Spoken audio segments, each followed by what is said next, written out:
F.A. Hayek's book, The Road to Serfdom, is not just a book, it's a warning, a prophetic call from the depths of the 20th century. Written in the shadows of the Second World War, Hayek saw through the chaos and he saw a chilling path where central planning, collectivist dreams turn into bureaucratic nightmares. His message is clear: trade your liberty for security and you will lose both.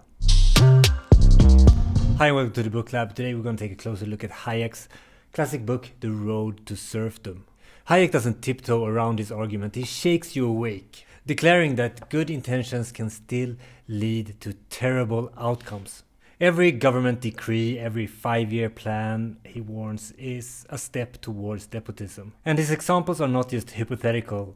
Soviet gulags, Nazi horrors, and the slow creep of state power that we see in Western democracies proves his point.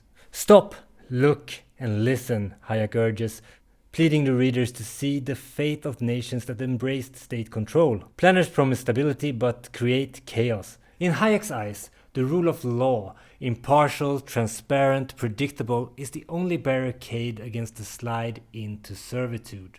Without it, even the most industrious citizen can't even plan a family dinner, let alone a livelihood.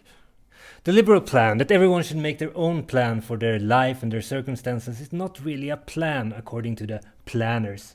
And many people that are seduced by the idea of a planned society have an idea that they will be a part of making that plan.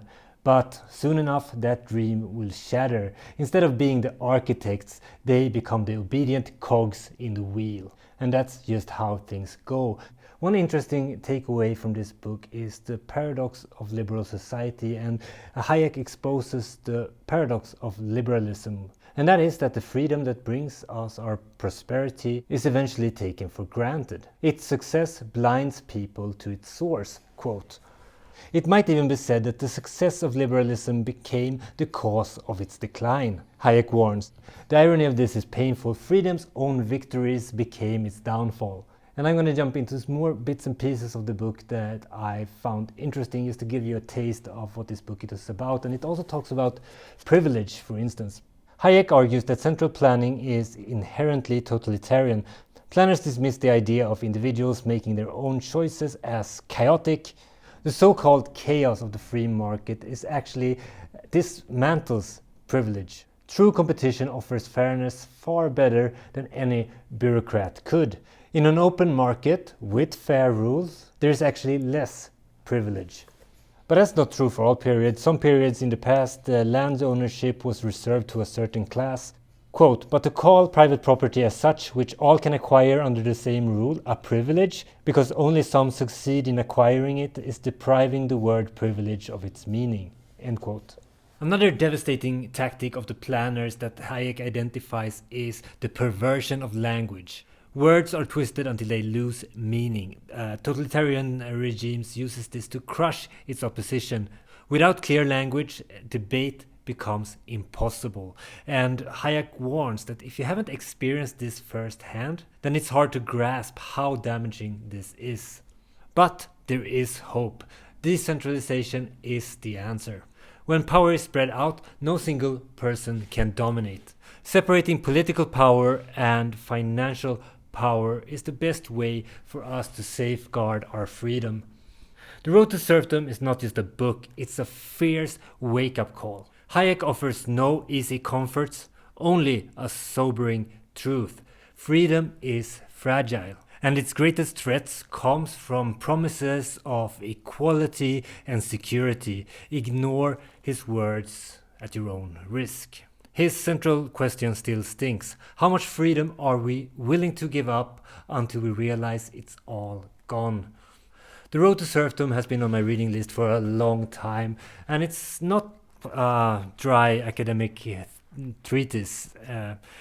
It's quite powerful words. It's not the easiest book to ever pick up, but it's a classic. It's relevant even though it describes times that have passed, but there are still signs that the ideas that caused many of the tragedies in the 20th century are still lurking in the shadow and peeking out behind curtains everywhere. So I found it very interesting to get Hayek's views on central planning and socialist societies and socialist ideas, especially being a Swede growing up in a world that just takes many socialist ideas for granted without much talk about liberalism per se. Hayek gives us his view on what the road looks like ahead, and it's up to us to choose which way to go. I thoroughly enjoyed this book.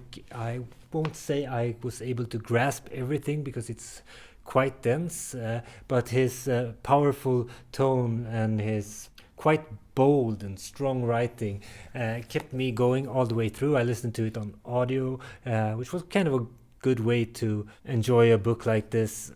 I enjoy this book. I will probably read it again and pick up new nuances when I'm further down the road in my quest for knowledge.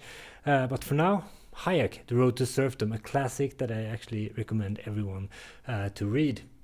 I hope you got a little taste of the book, and I'm back next week with more book reviews. I'm finishing up The Great Work of Your Life. It's a book about finding your life's work, your Dharma. This is inspired by the Bhagavad Gita, one of the greatest books in the whole world, and talks about your vocation in life. Splendid book. The Diary of a CEO, read this with my book club. Kind of a so-so book, but I have some good takeaways from it, and I will put a review up very soon about this one too. And of course, as the month turns into May, I will also create a breakdown video of all the most exciting new releases. Hayek, of course, was not a new release. I think this book was out, what year?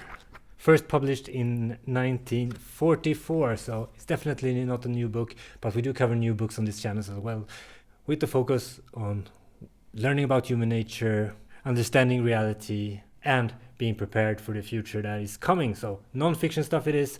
I'm back next week. Happy reading, everyone. Thanks for tuning in. Björn out.